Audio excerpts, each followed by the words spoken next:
जय हिंद। आज हम लोग 12वीं कक्षा के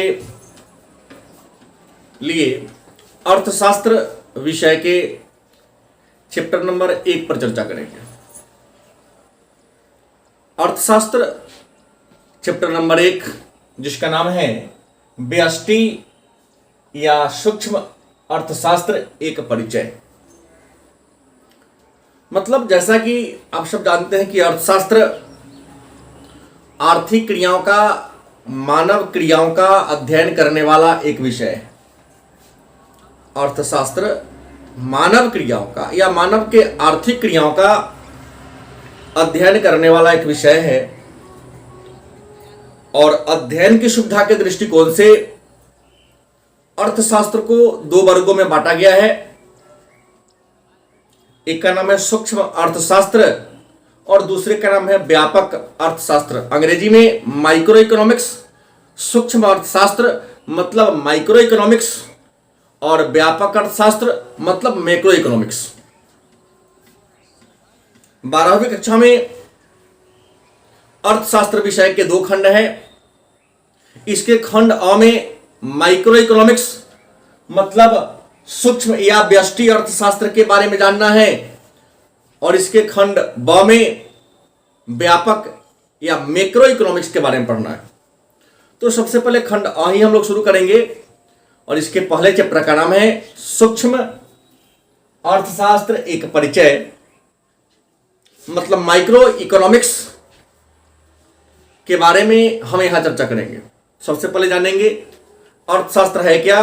तो मैं पहले ही बोल चुका हूं, अर्थशास्त्र मानव क्रियाओं का या मानव के आर्थिक क्रियाओं का अध्ययन करने वाला विषय है और अर्थशास्त्र के पिता, अर्थशास्त्र के जनक एडम स्मिथ हैं। एडम स्मिथ को अर्थशास्त्र का पिता या अर्थशास्त्र का जनक माना जाता है। तो सबसे पहले जानेंगे अर्थशास्त्र में क्रिया क्या है। सबसे मेरा पहला जो टॉपिक होगा उसका नाम होगा क्रिया क्या है। क्रिया क्या है या क्रिया कहते किसे हैं।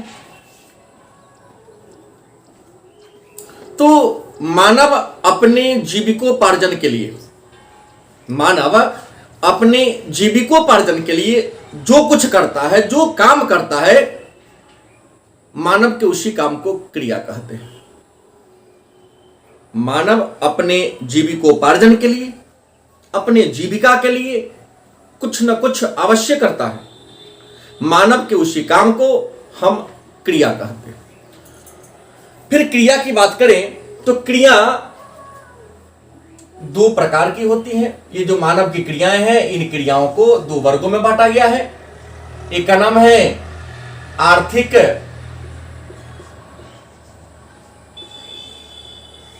क्रिया और दूसरे का नाम है गैर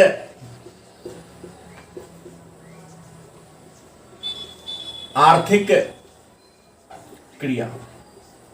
हमने सबसे पहले कहा क्रिया क्या है, तो मानव अपने जीविकोपार्जन के लिए, मानव अपने जीविका के लिए कुछ न कुछ कार्य करता है, तो मानव के उस कार्य को क्रिया कहते हैं। क्रिया के वर्गीकरण की बात करें तो क्रिया मतलब काम 2 प्रकार के होते हैं। हम 2 प्रकार के कार्य करते हैं, पहला आर्थिक क्रिया, दूसरा गैर आर्थिक क्रिया। मन में प्रश्न होगा आर्थिक क्रिया क्या है, आर्थिक क्रिया कहते किसे हैं। तो अगर संक्षिप्त में कहे तो धन की प्राप्ति से, धन की प्राप्ति से जुड़ी क्रिया। मतलब इसको अगर हम विस्तार से कहें तो आर्थिक क्रिया उस क्रिया को कहते हैं जिस क्रिया को, मतलब जिस काम को करने से हमें धन की, हमें आय की प्राप्ति होती है। जिस काम को करने से हमें आय की प्राप्ति होती है, धन की प्राप्ति होती है, उस क्रिया को आर्थिक क्रिया कहते हैं। जैसे एक शिक्षक के द्वारा छात्रों को पढ़ाना, एक नर्स के द्वारा मरीज की सेवा करना, मजदूर के द्वारा किसी के खेत में काम करना। तो जिस काम को करने से हमें धन की प्राप्ति होती है, हमें आय की प्राप्ति होती है, उस काम को हम आर्थिक क्रिया के नाम से जानते हैं। दूसरा है गैर आर्थिक क्रिया, मतलब धन न प्राप्त होने वाली।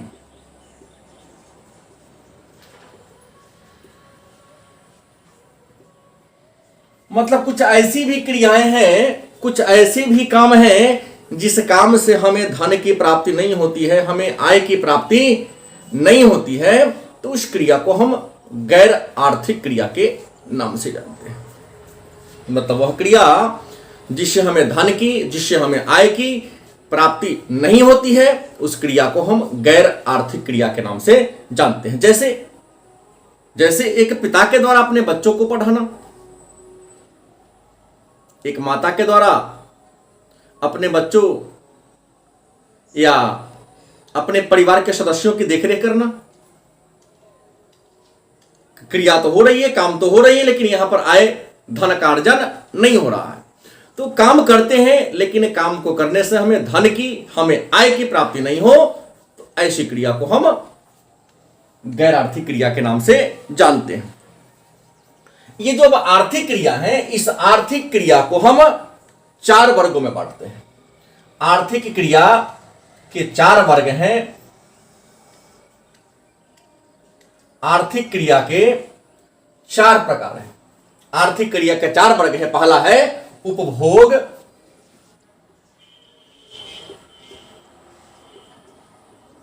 दूसरा है उत्पादन,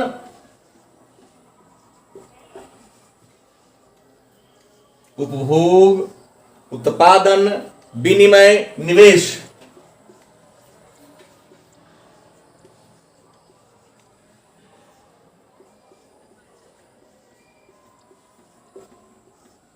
मतलब ये जो आर्थिक क्रिया धन प्राप्ति से जुड़ी हुई क्रिया है, इस आर्थिक क्रिया के 4 वर्ग हैं, 4 प्रकार हैं।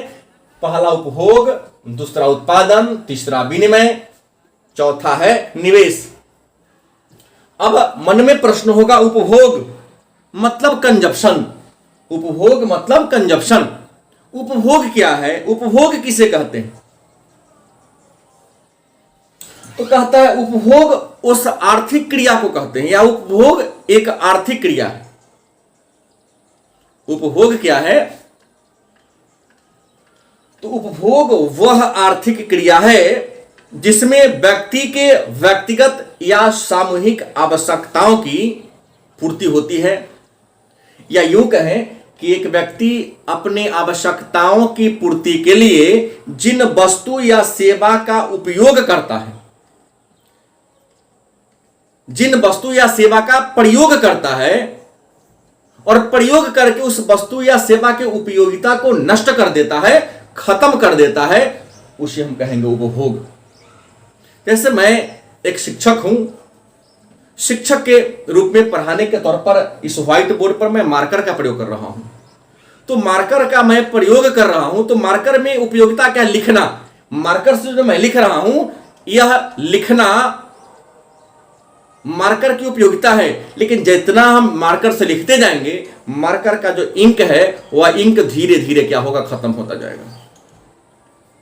तो उपभोग क्या है? तो व्यक्ति, पहला बात तो उपभोग एक आर्थिक क्रिया है जिसमें कोई व्यक्ति अपनी आवश्यकता को पूरा करने के लिए किसी वस्तु या सेवा का प्रयोग करता है, उसका प्रयोग करके उसकी उपयोगिता को नष्ट कर देता है, खत्म कर देता है, उपभोग कहलाता है। दूसरा है तो उत्पादन क्या है? तो पहले का लाइन जान ले, पहला वाक्य जान ले। उत्पादन भी एक आर्थिक क्रिया है। उत्पादन भी एक आर्थिक क्रिया है। उत्पादन एक आर्थिक क्रिया है जिसमें वस्तु या सेवा के उपयोगिता अथवा मूल्य को बढ़ाया जाता है। मतलब किसी वस्तु या सेवा का निर्माण करना, उसकी उपयोगिता को बढ़ाना उत्पादन कहलाता है। उत्पादन एक आर्थिक क्रिया है जिसमें वस्तु या सेवा का उपभोग करने के लिए उसकी उपयोगिता को, उसके मूल्य को बढ़ाना, मतलब किसी वस्तु के मूल्य को बढ़ाने की क्रिया को हम उत्पादन करते हैं। और पहले उपभोग होगा, उपभोग होगा तो उत्पादन होगा, उसका विनिमय। विनिमय क्या है? तो विनिमय का शाब्दिक अर्थ पहले जान ले कि अदला बदली होता है, एक्सचेंज, अंग्रेजी में कहते हैं एक्सचेंज। विनिमय का मतलब होता है अदला बदली, मतलब वह क्रिया जिसके द्वारा किसी वस्तु का क्रय विक्रय, मतलब खरीद बिक्री किया जाता है, विनिमय कहलाता है। जिस क्रिया के द्वारा किसी वस्तु का क्रय विक्रय, खरीद बिक्री किया जाता है, उसे हम विनिमय के नाम से जानते हैं। और विनिमय को दो भागों में बांटा जाता है। विनिमय के दो भाग हैं। पहला क्या है? तो विनिमय के दो भाग में पहला कहता है कि वस्तु के कीमत का निर्धारण, पहला है वस्तु के कीमत का निर्धारण, और दूसरा है साधन के कीमत का निर्धारण। साधन के कीमत का निर्धारण, मतलब विनिमय, अंग्रेजी में एक्सचेंज, मतलब अदला बदली, किसी वस्तु का खरीद बिक्री करना, किसी वस्तु का रुपया से या वस्तु से वस्तु का अदला बदली करना विनिमय कहलाता है। और विनिमय दो प्रकार के होते हैं, वस्तु के कीमत का निर्धारण और साधन के कीमत का निर्धारण। मतलब वस्तु के कीमत का निर्धारण कैसे होता है? पहली बात, वस्तु जैसे बाजार में, बाजार कई प्रकार के होते हैं, आगे हम लोग पढ़ेंगे। पूर्ण प्रतियोगिता का बाजार, एकाधिकार का बाजार, अल्पाधिकार का बाजार, अपूर्ण प्रतियोगिता का बाजार। बाजार के कई रूप देखने को मिलता है। तो बाजार में वस्तु मतलब यह मार्कर एक प्रकार का वस्तु है। इस वस्तु के इस मार्कर के कीमत का निर्धारण कैसे होगा? तो मैं आपको बता दूं, किसी वस्तु के कीमत का निर्धारण, किसी वस्तु का कीमत निर्भर करता है उस वस्तु की उपयोगिता पर। किसी वस्तु का कीमत निर्भर करता है उस वस्तु की उपयोगिता पर।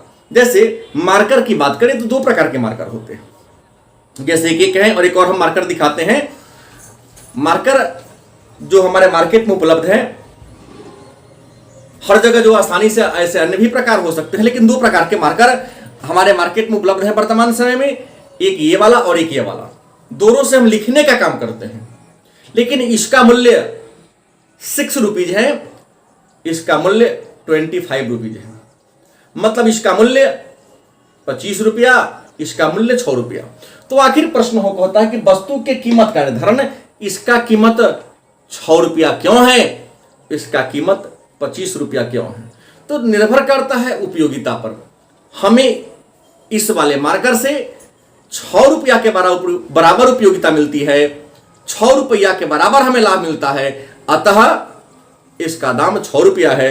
और इस मार्कर से हमें 25 रुपया के बराबर उपयोगिता मिलती है, अतः इसका कीमत विक्रेता ने 25 रुपया रखा।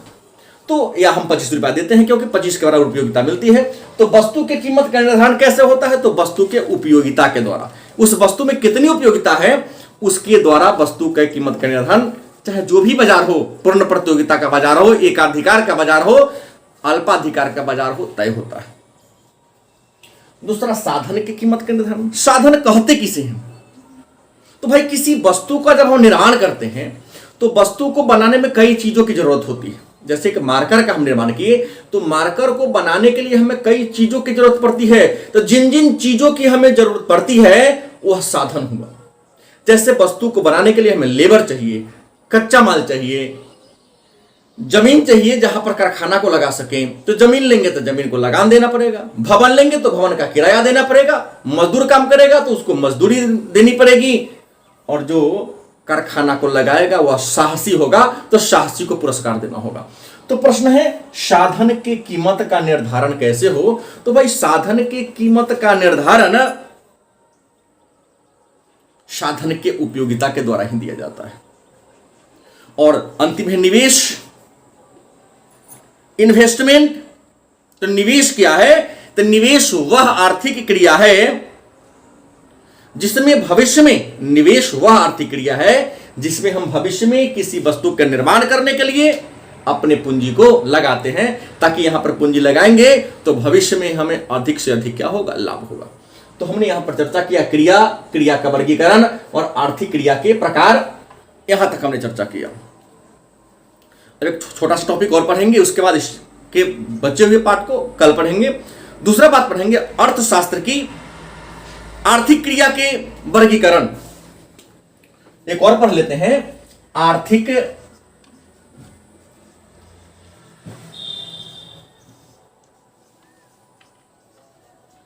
क्रिया के स्तर। तो आपको बता दें आर्थिक क्रिया के दो स्तर हैं, हमने पहले भी कहा था, फिर दोबारा चर्चा कर दे रहा हूं। पहला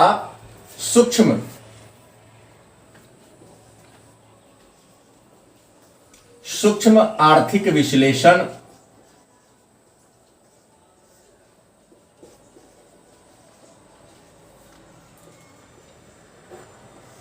दूसरा व्यापक आर्थिक विश्लेषण। हमने कहा तो आर्थिक क्रिया के बारे में चर्चा किया, तो आर्थिक क्रिया के कितने स्तर हैं? आर्थिक क्रिया का तो 4 वर्गों में बांटा, लेकिन इसके स्तर 2 हैं। आपको बता दें कि नॉर्वे के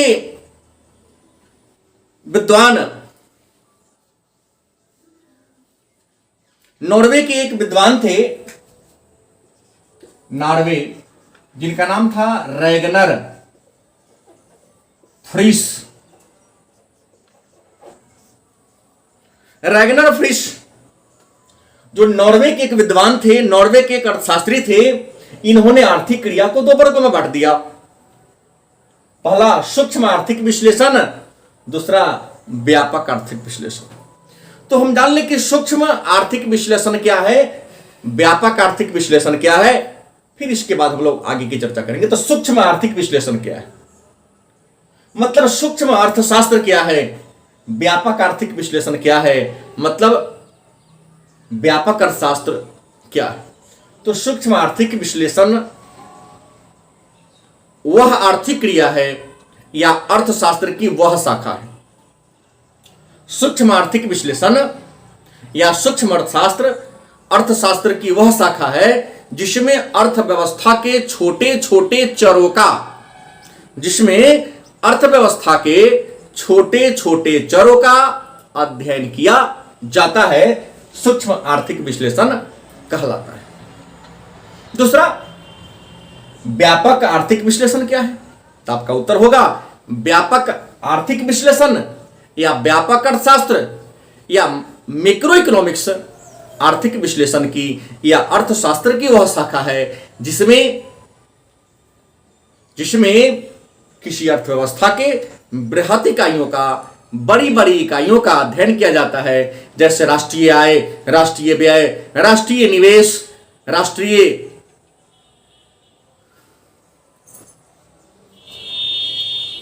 नीतियां, राष्ट्र उद्योग, और यहां पर एक एक इकाइयों का अध्ययन किया जाता है। तो ये रहा आर्थिक क्रिया, आर्थिक क्रिया के प्रकार, आर्थिक क्रिया के स्तर।